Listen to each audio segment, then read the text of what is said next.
buy-bust operation sa Sultan Kudarat.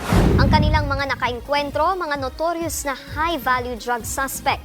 Nasa frontline na balitang yan si Gary De Leon.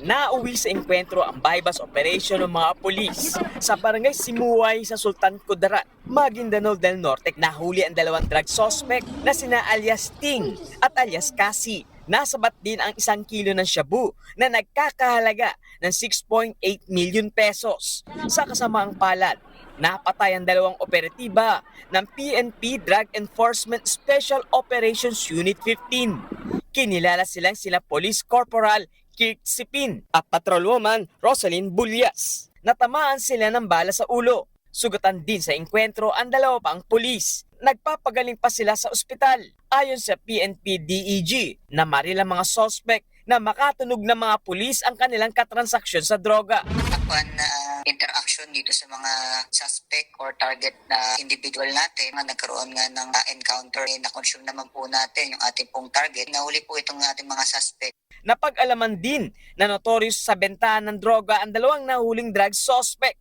Paong mga high-value individual sila at matagal nang tinitiktikan ng mga pulis. Sa ngayon, pinaghahanap pa ang dalawa pang kasabwat ng mga inaresto na nakatakas sa buy-bust. Hindi tayo titigil hanggat mabigyan natin ng hustisya itong mga pulis natin na nasawi in the performance of their duties. Itong operation po na ito would indicate how serious the PNP in our campaign against illegal drugs.